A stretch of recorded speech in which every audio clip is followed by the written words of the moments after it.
praise God in every season, even when it's tough, even when you don't see the way.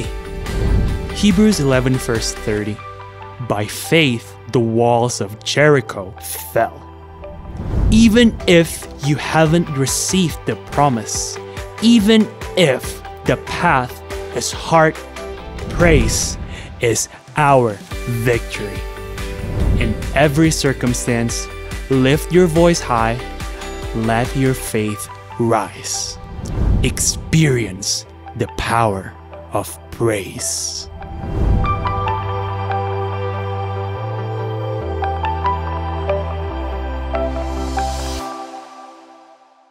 Shalom semua. Shalom.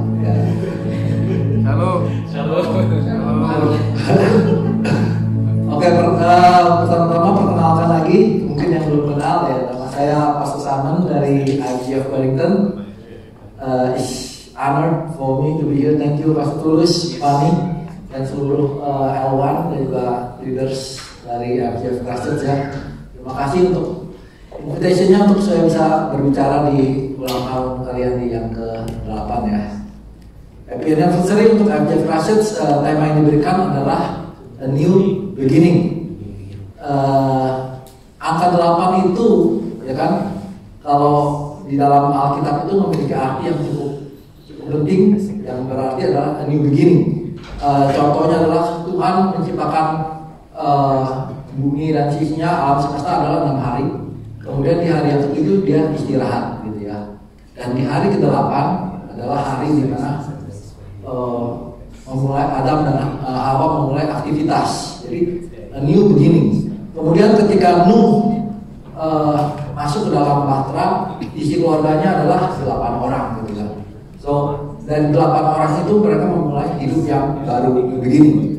Dan dalam kitab Joshua kemarin kita belajar ketika orang Yahudi diberikan perintah untuk sirkumsisi, untuk sunat anak-anaknya ketika di hari yang ke-8. Artinya adalah di hari ke-8 itu mereka harus mengcovenant anaknya supaya diserahkan kepada Tuhan. Again, berbicara mengenai new beginning. Nah, hari ini dengan tema new beginning ini saya akan membawa kisah dari yang mungkin sudah sering kita dengar, itu The Prodigal Son, yaitu dari kisah anak yang hilang ya. Saya undang untuk kita untuk saling membaca lebih dahulu. Mungkin yang laki-laki boleh membaca ayat yang ganjil dan yang wanita boleh membaca ayat yang genap. Kita mulai dari ayat yang ke-11, 1, 2, dan 3. Yesus berkata lagi, ada seorang mempunyai 2 anak laki-laki. Yang wanita boleh membaca ayat berikutnya.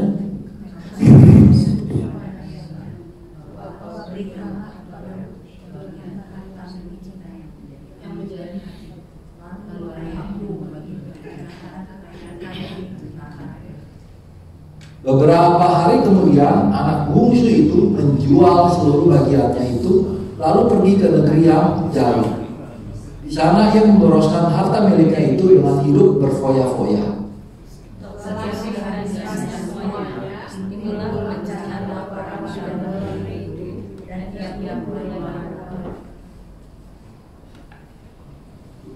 Lalu ia pergi dan bekerja kepada seorang majikan di negeri itu.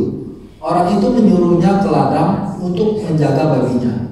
Lalu ia ingin mengisi perutnya dengan hangat ampas menjadi makanan bagi itu, tetapi tidak seorang pun yang memberikannya kepadanya. Lalu ia menyadari keadaannya, katanya, betapa banyaknya orang upahan bapakku yang berlimpah-limpah makanannya, tetapi aku di sini mati kelaparan. Aku akan bangkit dan pergi kepada bapakku dan berkata kepadanya, Bapa, aku besar, surga dan kepada Bapa.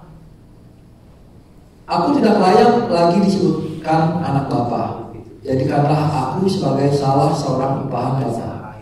Maka bangkitlah ia dan pergi kepada bapaknya. Ketika ia masih jauh, ayahnya berlari, lalu tergeraklah hatinya membalasnya. Ayahnya itu berlari mendapatkan dia bersama lalu Kata anak itu kepadanya, Bapa, aku telah berdosa terhadap surga dan terhadap Bapa. Aku tidak layak lagi disebutkan anak Bapa.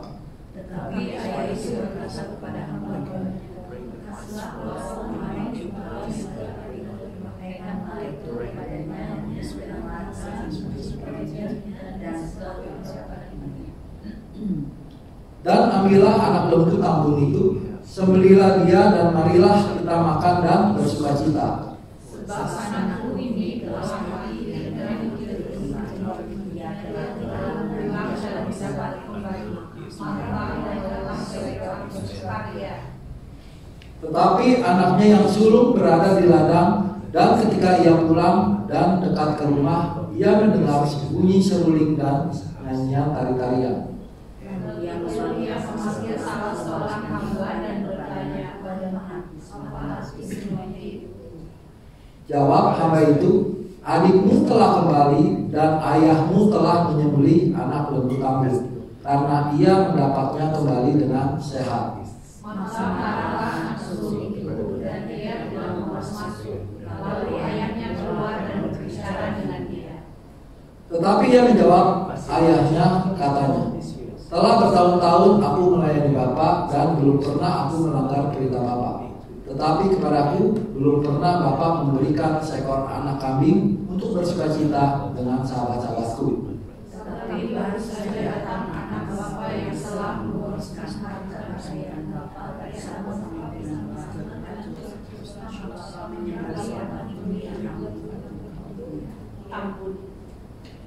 Kata ayahnya kepadanya, anakku, engkau selalu bersama-sama dengan aku, dan segala kepunyaanku adalah kepunyaanmu. Ya, kita patut bersukacita dengan yang berkata anak suami yang menjadi hidup kembali. Ia telah hilang dan didapat kembali. Oke, judul sharing saya pada hari ini adalah a fresh start. Katakan di kanan kiri, a fresh start. Sebelum itu kita berdoa. Bapak kami ucap syukur Tuhan, kalau hari ini kami bisa kembali datang ke dalam rumah-Mu ya Tuhan. Kami mau mendengar firman-Mu, kau yang pakai hamba-Mu ya Tuhan. Biar firman ini sebagai pedang yang bermata dua di setiap hati kami ya Tuhan. Sehingga kami pulang ini bisa berubah ya Tuhan. Kami menjadi new beginning, menjadi a fresh start ya Tuhan. Terima kasih Bapak, kami mengucapkan semua perkataan-Mu. Bisa berdoa, amin. Oke. Kita tadi baru baca yang mengenai kisah dua anak yang hilang.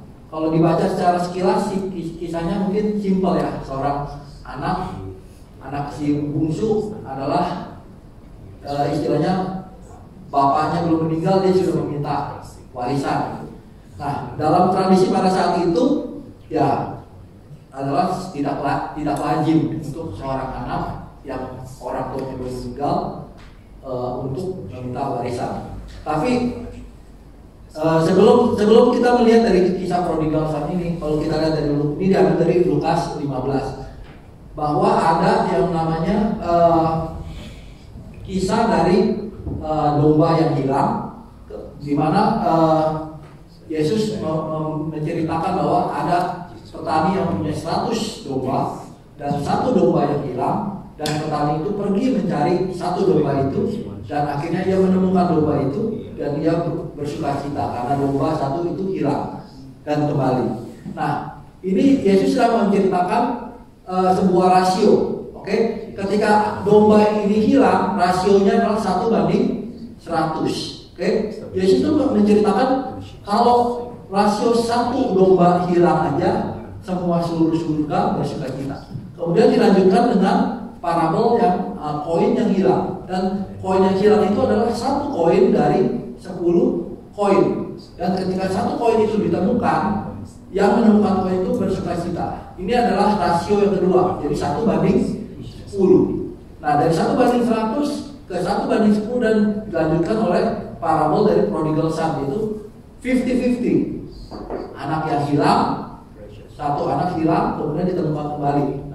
Sebenarnya kalau secara sekilas kita membaca, kita mungkin merasa yang hilang adalah yang pasti si bungsu gitu ya. Tapi nanti saya akan buka bahwa sebenarnya yang hilang itu adalah dua-duanya.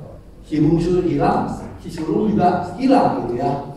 Nah, kembali lagi bahwa parabel ini Yesus sedang menceritakan kepada orang-orang Farisi, karena orang Farisi pada saat itu mereka selalu menyalahkan Yesus. Kok kamu mau sih duduk dengan orang-orang berdosa? Karena pada saat itu Yesus suka bergaul dengan tax collector, juga bergaul dengan sinners gitu. Nah, akhirnya Yesus menjawab dengan perumpamaan ini.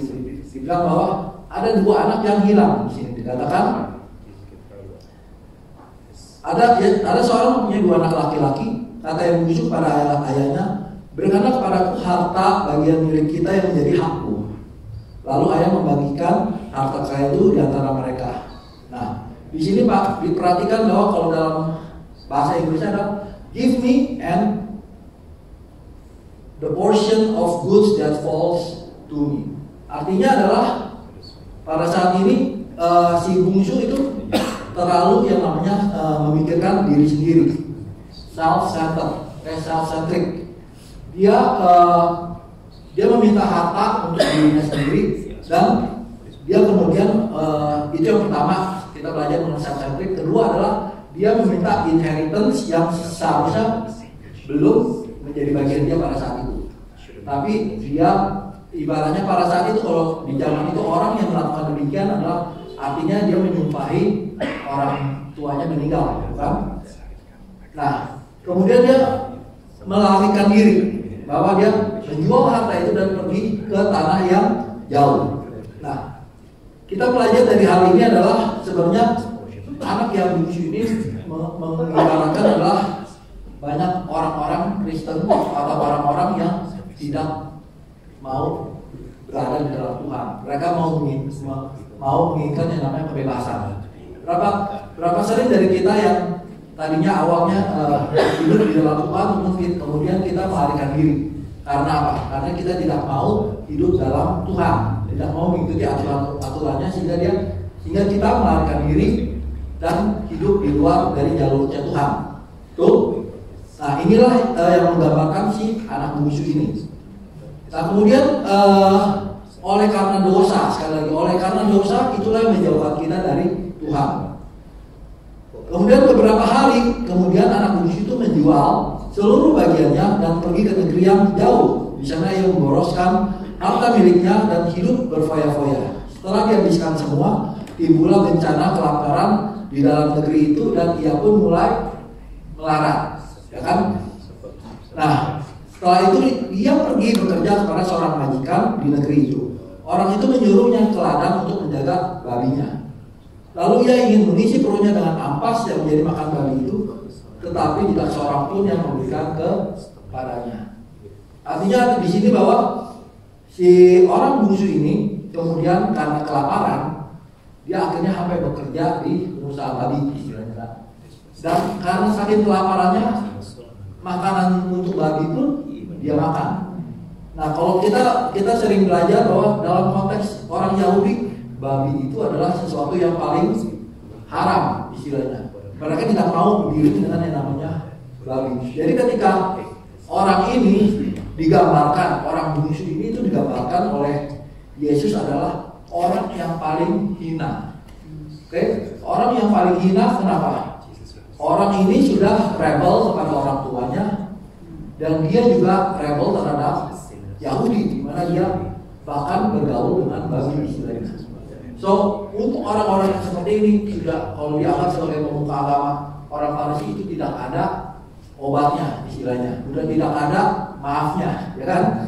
Kalau datang, wah, dan bahkan salah satu komentator mengatakan bahwa kalau orang ini kembali pun dia akan dihukum dengan dilempar batu, karena apapun apa yang sudah dilakukannya kepada orang tuanya itu adalah sangat berdosa sekali. Nah, kemudian kita belajar si anak ini lalu menyadari kesalahannya, betul? Setelah dia kelaparan, dia menyadari kesalahannya. Oh, betapa banyaknya orang upahan bapakku yang berlimpah-limpah makanannya, tetapi aku di sini kelaparan. Aku akan bangkit dan pergi kepada bapakku dan berkata kepadanya, Bapak, aku telah berdosa terhadap surga dan terhadap Bapa. What is? Sebenarnya yang membuat dia menyadari keadaannya apa? Bukan karena dia sadar dia salah, oke? Dia menyadari keadaannya karena dia kelaparan, oke? Karena dia kelaparan, dia mikir, oh, di rumah bapakku banyak makanan. Jadi yang membuat awalnya dia kembali ke rumah bapaknya bukan karena dia sadar dia salah, tapi karena dia mau makan. Oke, kembali lagi, self-centric, ego. Oh, mikirin diri sendiri. Oh, gue lapar, di rumah bapak banyak makanan. Let me go back. Dan intention dia pada saat itu adalah I will go back sebagai servant. Oke, dia dikatakan di sini di ayat yang 19 bahwa aku tidak layak lagi disebutkan sebagai anak. Jadi kamu adalah salah seorang umpahan. Maka bangkitlah ia dan pergi pada bapaknya. Oke, ketika ia masih jauh, ayahnya melihatnya lalu tergeraklah hatinya oleh belas kasihan. Ayah itu berlari mendapatkannya dan merangkul dan mencium dia. Oke, balik ke sini dulu lah. So anak ini punya intention hanya satu, yaitu dia mau makan. Dan dia buat dia nggak masalah untuk menjadi anak kembali. Yang penting dia menjadi pelayan nggak masalah. Yang penting perut kenyang, gitu kan? Kembali lagi kita ngomong sebagai self-centered. Yang penting perut saya kenyang, I'm happy. Tetapi dia mendapatkan sesuatu yang berbeda. Ayahnya berlari mendapatkan dia, gitu ya. Nah, dia terkejut melihat reaksi ayahnya karena ketika ayahnya datang, apa yang dilakukan? Dia berlari. Pada saat itu orang tua tuh jarang untuk berlari. Kemudian dia memberikan kiss yang berarti acceptance atau forgiveness. Dan setelah itu ayahnya kemudian dikatakan bring out the best robe and bring out and put it on him. And put a ring on his hand and sandals on his feet. Besok ini berarti adalah dia ayahnya merestore kembali honor and dignity-nya. Oke, itu dari robe. Robe itu artinya adalah honor and dignity. And ring adalah authority.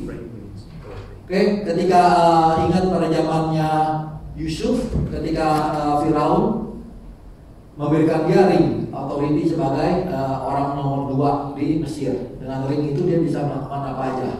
Dan ketika waktu di zamannya Raja Esther, raja itu memberikan Haman juga cincin. Dengan cincin itu dia bisa melakukan apa aja.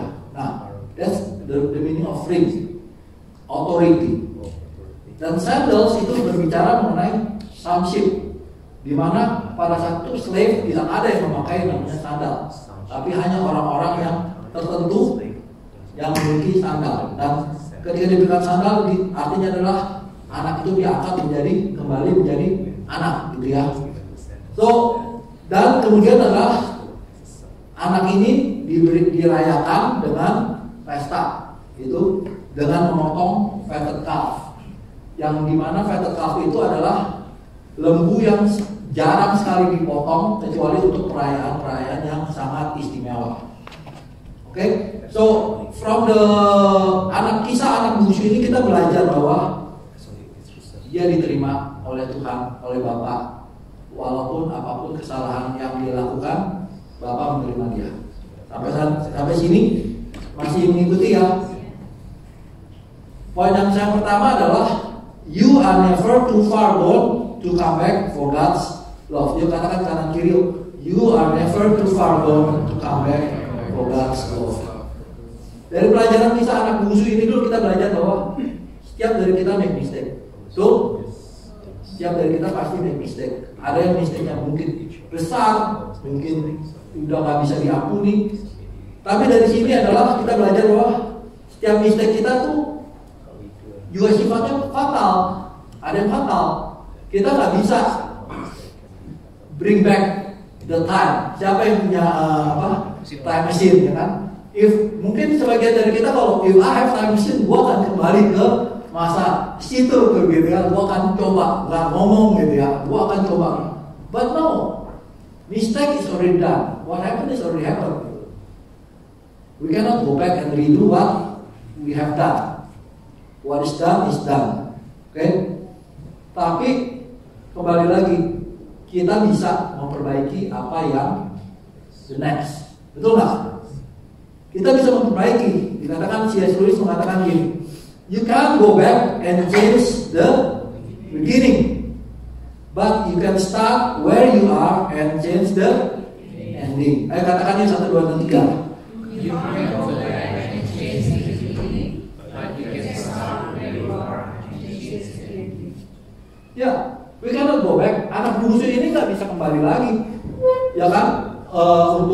Untuk apa? Merubah waktu dia minta ini. Apa yang sudah dihabiskan dia sudah habis gitu. Tapi dia belajar, walaupun motivasinya sebenarnya salah, tapi dia kembali kepada bapaknya. Nah, dan ketika bapaknya melihat anak ini, terjadi yang namanya rekonsiliasi dan terjadi yang namanya a fresh start, a new beginning. Anak bungsu ini kemudian diterima dan akhirnya bisa kembali lagi di dalam keluarga. Oke?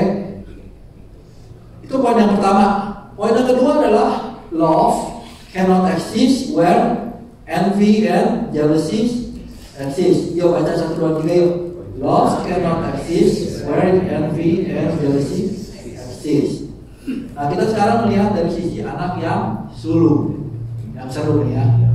Tetapi anaknya yang sulung berada di ladang, dan ketika ia pulang dan dekat ke rumah, ia mendengar bunyi seruling dan nyanyi tari-tarian. Lalu ia memanggil salah seorang hamba dan bertanya kepadanya, apa arti semuanya itu?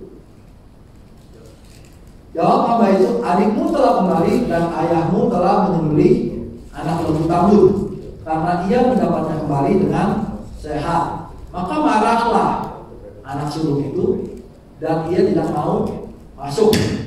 Lalu ayahnya keluar dan berbicara dengan dia.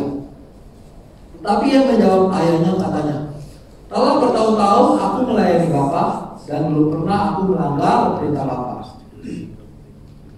Tetapi kepadaku belum pernah Bapa memberikan seekor anak kambing untuk bersukacita dengan sahabat-sahabatku. Tetapi baru saja datang anak Bapa yang memboroskan harta kekayaan Bapa bersama-sama dengan pelacur-pelacur, maka Bapa menyembelih anak lembu tambun itu untuk dia. Oke? Di sini kita pelajari dulu bahwa siapa sih anak sulung ini? Dia adalah orang yang bekerja keras, kan? Dia bekerja keras, dikatakan di ayat yang sebelumnya bahwa bukan di sini ya, betul. Telah bertahun-tahun aku melayani Bapa, kan? Dan belum pernah sekalipun aku melanggar perintah Bapa. Tetapi, ya kan, kepadaku belum pernah Bapa memberikan seekor anak kambing. Bukan fattened calf, anak kambing aja nggak pernah dikasih gitu ya. Nah, kita belajar bahwa sebenarnya si anak sulung ini sebenarnya sama-sama self-centris, gitu ya. Bahwa dia sebenarnya berada di rumah bapaknya, dia melakukan pekerjaan ini cuma untuk mendapatkan yang namanya reward. Betul? Dan ketika dia melihat adiknya mendapatkan reward yang lebih besar, yaitu fattened calf, kemudian dia melihat, kok selama ini saya bekerja untuk Bapak, saya sudah melakukan yang extraordinary. Bahkan saya nggak pernah melanggar sekalipun, gitu ya. Saya nggak dapat apa-apa. There is self-centris juga. So kita melihat ada dua anak yang self-centris, si bungsu dan si sulung, gitu ya. Sebenarnya anak sulung ini juga hilang di rumah Bapak. Karena apa? Karena dia di rumah Bapak nggak mengerti, nggak mengenal bapaknya. Karena dia melakukan itu karena mungkin dia nggak melanggar perintah karena dia takut diomelin oleh ayahnya, atau dia karena ingin mengharapkan sesuatu. Pernah mendengar nggak ilustrasi mengenai carrot and stick? Carrot and stick adalah salah satu pelajaran, dikatakan bagaimana cara kita membuat seekor donkey untuk berjalan, untuk maju, kita arahin ke kiri kanan tanpa donkey itu diikat, gitu ya. Jadi kita melihat seekor keledai, terus kita mau mau mengatur keledai itu supaya berjalan sesuai dengan keinginan kita, tapi nggak boleh pakai tali gitu ya. Caranya adalah apa? Menggunakan carrot and stick, di mana kita menaruh carrot di depan keledai itu sehingga dia berusaha mengambil keledai itu sambil berjalan. Jadi kita arahkan carrot itu ke kanan dan ke kiri, betul? Nah, ketika dia keledai itu berjalan, akhirnya dia menyadari it's not going to happen gitu ya, sehingga akhirnya dia stop. Dan apa yang dilakukan? Ya kita melakukan yang namanya dengan stick gitu ya, ditusuk lagi kan penekanan stick sehingga dia berjalan lagi. Nah, it is a carrot and stick mengajarkan bahwa ya untuk segala sesuatu kita ada yang namanya reward dan ada yang namanya fear. Demikian juga di dalam Tuhan. Kita mengikut Tuhan itu sebenarnya kita ingin mendapatkan sesuatu kah dari Tuhan? Mungkin ada banyak orang yang ikut Tuhan karena ingin mendapatkan berkat, oke? Reward sekali lagi. Sehingga ketika ya kembali lagi kalau kita belajar tentang teologi kemakmuran, yaitu ketika kami ikut Tuhan kamu akan diberkati 30 kali 100 kali lipat dan sebagainya. Tetapi kalau itu kita nggak dapat, apa yang akan terjadi? Ya, seperti anak sulung tadi kan, kita akan marah pada Tuhan, kita akan melarikan diri. Atau mungkin kita takut, ketika ikut Tuhan kita takut, fear of what? Fear of going to hell, ya kan? Banyak orang kan juga ditakut-takutin. Kamu kalau nggak ikut Tuhan sungguh-sungguh kamu akan masuk neraka loh gitu. Ya, apakah itu menjadi motivasi kita menjadi orang Kristen? Adalah diiming-imingin berkat atau ditakut-takutin neraka? Atau kita ikut Tuhan karena kita cinta Tuhan? Oke? Kadang-kadang banyak orang tuh yaitu seperti dua anak si sulung ini. Banyak orang Kristen saya melihat, bahkan saya sendiri dulu adalah anak sulung gitu ya. Karena kita ngikut Tuhan itu sebenarnya kita ingin sesuatu, atau kita takut akan yang namanya gue gak mau masuk neraka, yang penting yaudah gue masuk ke gereja gitu ya. Nah, di sini adalah being in the church doesn't mean that you are not lost. Katakan di kanan kiri, being in the church does not mean that you are not lost. Banyak orang gitu lost in the church karena dia nggak mengerti. Oke? Banyak orang ikut Tuhan, sekali lagi motivasinya beda-beda, ya kan? Banyak orang bukan cuma ikut Tuhan, banyak orang yang bahkan udah pelayanan pun motivasinya beda-beda. Saya sering banget ada beberapa orang ya kan pelayanan cuma ingin show off di mimbar gitu ya. Wah, kalau dia pelayanan di mimbar, apalagi dia kalau WL suaranya macam, wah yang lain udah kecilin gitu. Dia bisa ke soundstage langsung kecilin gitu. Wah dia sendiri yang menyanyi. Atau mungkin dia main musik juga sama. Wah pokoknya gua harus dominan. It's about self-centric sekali lagi. Atau ada orang yang merasa paling suci gitu ya, paling benar, paling hebat gitu. Again kita berbicara mengenai self-centric. Atau mungkin ada orang yang merasa paling berjasa, donasinya paling gede gitu kalau di Indonesia. Wah ini donasi gua nih paling gede gitu. Gua berhak ngatur-ngatur. Atau mungkin orang yang paling lama di sini ya. Wah ini gereja kalau nggak ada gua nih nggak buka gitu. Itu ada orang-orang yang self-centered sekali lagi, meninggikan diri sendiri. Dan be careful when we are dealing with self-centered. Orang-orang Farisi itu adalah self-centered, meninggikan diri sendiri. Dan ketika we self-centered, itu kita tend to look for puji-pujian. Ketika kita self-centered, kita akan ada rasa envy and jealousy. Dan di James dikatakan bahwa sebab di mana ada iri hati dan mementingkan diri sendiri, maka di situ akan ada kekacauan dan segala macam perbuatan jahat. Ya. Semuanya dimulai dari mementingkan diri sendiri, gitu ya. Nah, apa yang terjadi dengan anak sulung ini tidak ada yang tahu. kalau dibaca di ayat 32 kan cuma dikatakan bahwa Tuhan cuma bilang bahwa apa yang ada padaku itulah milikmu. Nah, udah Pak, dikatakan bahwa semua adikmu telah hilang dan diselamatkan. Nah, ada yang bilang bahwa anak sulung itu akan menjadi kecewa dan dia akhirnya meninggalkan bapak. Jadi sebenarnya yang hilang juga ini adalah dua-duanya. Jadi kita harus menjaga hati kita, jangan sampai kita menjadi orang yang iri hati and selfish ambition. Oke? Nah, sebaliknya adalah kita harus menjadi orang yang humble, gitu ya. Melayani mimbar di depan atau di belakang itu sama aja, nggak perlu dinotis orang. Dinotis orang atau enggak juga sama aja. Ya, diberi pujian atau enggak, ya sama aja gitu. Yang penting hati kita adalah untuk melayani Tuhan.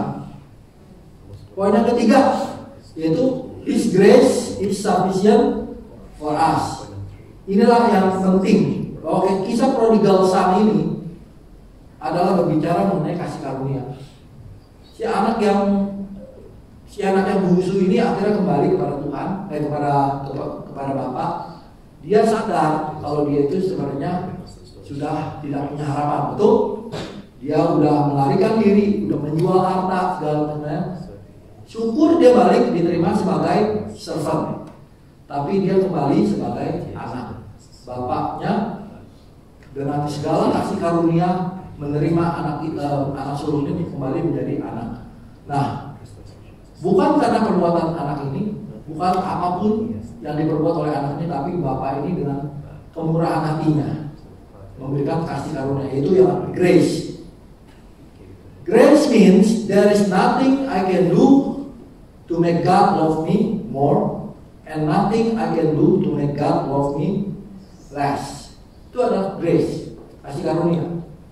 Kita nggak bisa berbuat apapun untuk membuat Tuhan mencintai kita lebih, atau apa yang kita lakukan untuk membuat Tuhan mencintai kita lebih sedikit, gitu ya. Bahwa kita sadar kita semua adalah orang yang berdosa. Kita semua didestin untuk tidak selamat, kan karena dosa satu manusia, kita semua adalah berdosa.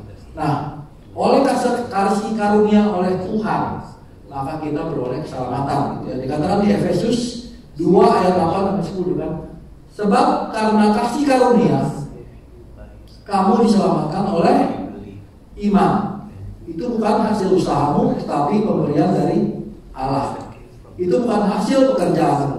Jangan ada orang yang membanggakan diri, karena kita ini adalah buatan Allah, diciptakan dalam Kristus Yesus untuk melakukan pekerjaan baik yang dipersiapkan Allah sebelumnya. Dia mau supaya kita hidup di dalamnya. Oke? Nah, kenapa saya membawa ini? Bahwa kita harus sadar kalau kita menjadi orang yang menerima kasih karunia, kalau kita sadar bahwa kita akan bisa hidup humble. Karena apapun yang kita kerjakan itu semuanya adalah pemberian dari Tuhan. Betul? Dikatakan sih bukan hasil usaha kita. Jadi apapun yang kita kerjakan itu nggak akan ada artinya kalau bukan Tuhan yang memberi. Nah, jadi jangan kita menjadi orang yang seperti si sulung lagi, ya kan, yang marah, yang envy, gitu. Karena Tuhan yang sudah memberikan semuanya itu. Oke? Dikatakan we are saved by grace through faith to do good works. Oke? Kita tuh bisa diselamatkan oleh kasih karunia karena iman kita.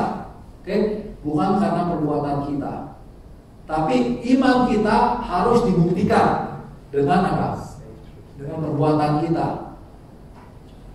Kita tahu dari mana kita punya iman kepada Tuhan, yaitu dengan perbuatan-perbuatan yang kita lakukan. Apakah perbuatan itu mencerminkan Kristus apa enggak? Apakah perbuatan itu merupakan buah-buah Roh Kudus, gitu ya? Nah, dikatakan di sini, jadi siapa yang ada di dalam Kristus, ia adalah ciptaan baru. Yang lama sudah berlalu, sesungguhnya yang baru sudah datang. Jadi ketika kita di dalam Kristus, kita diubahkan, ditransform, sehingga kita menjadi ciptaan baru, a new beginning, gitu ya. Nah, itulah yang kita harus mengerti, bahwa we need to be, kita harus mengerti mengenai yang namanya kasih karunia. Kalau kita cuma menjadi orang yang bekerja mengharapkan imbalan atau karena takut, kita nggak mengerti kasih karunia. Karena dengan kasih karunia kita baru mengenal bahwa Tuhan itu baik. Tuhan itu sudah mengangkat kita. Kita yang semuanya adalah orang yang tidak selamat diberikan yang namanya honor, diberikan yang namanya authority, diberikan yang namanya sonship. Kita semua menjadi anak-anak Tuhan. Betul? Katakan kanan kiri kamu adalah anak Tuhan. Ya kan?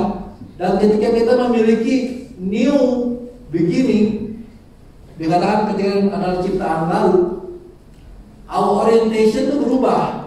Bukan ke dunia ini, tapi kita orientation adalah ke dalam kerajaan surga. Bagaimana kita fokus untuk menyenangkan hati Tuhan, bukan menyenangkan sesama lagi, gitu ya.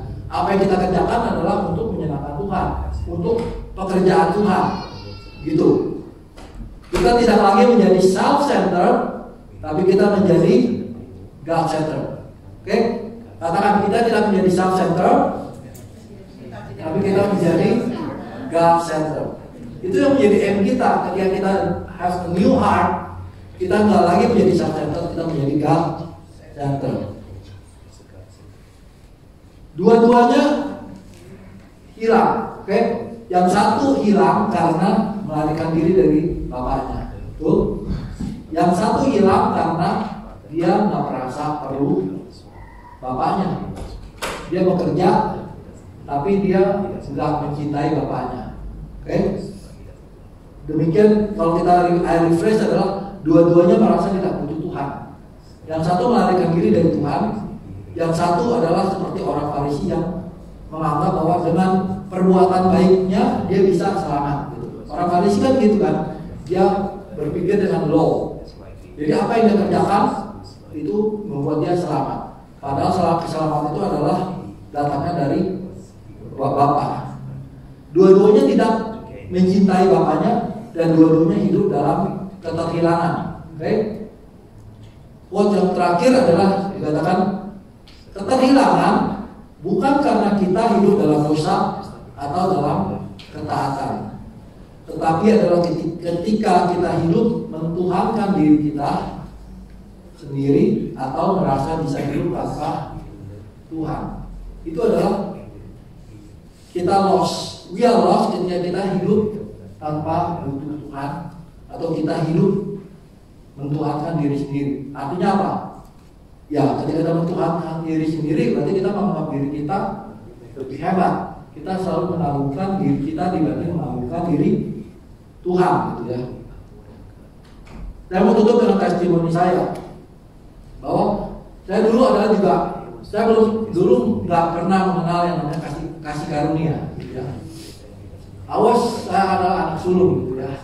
Saya selama saya di gereja, saya lahir dan memang di keluarga Kristen, dari kecil dibawa papa mama ke sekolah minggu, gitu ya. Dan ya selama itu kalau ditanya kamu orang baik kah? Oh, saya orang baik, gitu ya. Baiklah, saya nggak pernah bunuh orang, nggak pernah nggak pernah nyolong, nggak pernah merampok lah, gitu ya. Kalau nyolong kecil-kecil dulu kecil ya, nggak pernah merampok, nggak pernah mungkin ya hidupnya istri satu, gitu ya, tak selingkuh dan sebagainya. Kalau ditanya hidupmu baik nggak? Baik, gitu ya.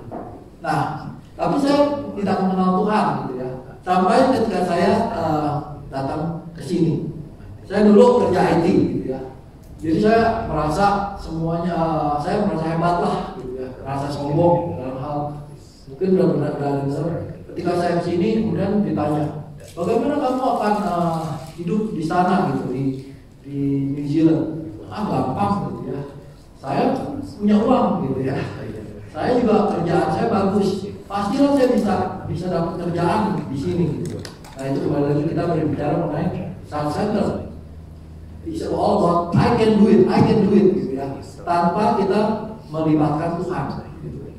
Dan sampai akhirnya saya sampai di sini,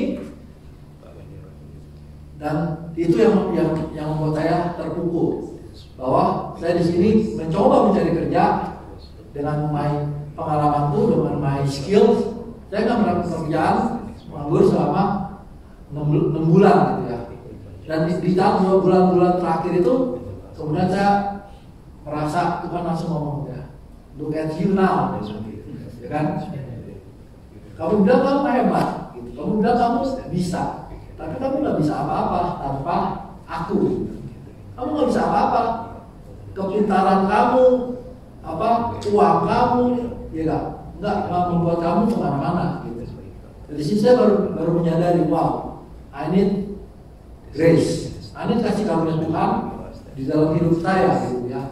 Bahwa apapun yang kita lakukan itu nggak ada apa-apanya kalau kita di luar Tuhan. Makanya Tuhan Yesus berkatakan, aku adalah pokok anggur.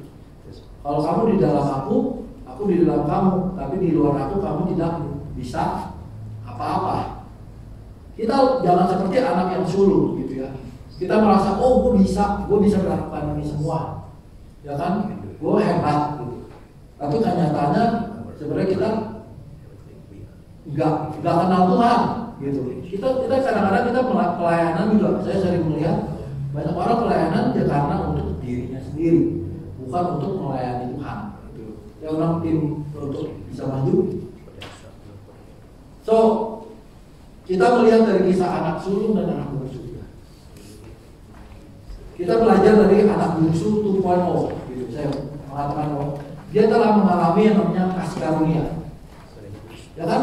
Anak bungsu ini yang telah di refresh kembali, yang telah mengalami new beginning, a new start with God dengan Bapaknya. Apakah dia akan kembali melarikan diri? Saya rasa enggak. Dia telah menyadari bahwa kasih karunia Bapa itu cukup besar di dalam hidup dia. Oke? Dia yang tadinya kelaparan dan segala macam mengalami kesusahan, tapi dia akhirnya kembali. Dan dikatakan tadi bahwa kata Evelyn tadi bahwa Tuhan Yesus kan berkata, marilah padaku yang membuat anak bungsu ini bisa mendapat a second chance, a new beginning adalah apa? Dia datang kepada Bapaknya. Oke? Dia nggak berdiam diri, melarikan diri, tapi dia datang kepada Bapaknya. Sehingga di situ dia mendapatkan yang namanya restoration. Dia katakan, marilah kepadaku semua yang berbeban dan yang letih dan lesu, maka aku akan memberikan kepadamu kelegaan. Inilah janji yang Tuhan berikan kepada setiap dari kita semua. Oke? Tuhan memberikan janji itu, dan janji Tuhan itu Tuhan tidak lalai menggenapi janjinya. Janjinya itu pasti akan digenapi. Pertanyaannya adalah, apakah kita mau datang kepada Tuhan pada saat ini, regardless apapun masalah kita, regardless apapun yang kita hadapi, mau kita kembali datang kepada Tuhan. Mungkin sebagian dari kita mungkin adalah anak bungsu, ya. Mungkin sebagian kita sudah lari ya, dari Tuhan, atau mungkin sebagian dari kita juga hidup sebagai anak sulung. Kita cuma mengerjakan hal-hal yang untuk diri kita sendiri, bukan untuk Tuhan. Mari pada hari ini saya mengundang kita semua untuk kembali kepada Tuhan. Amin.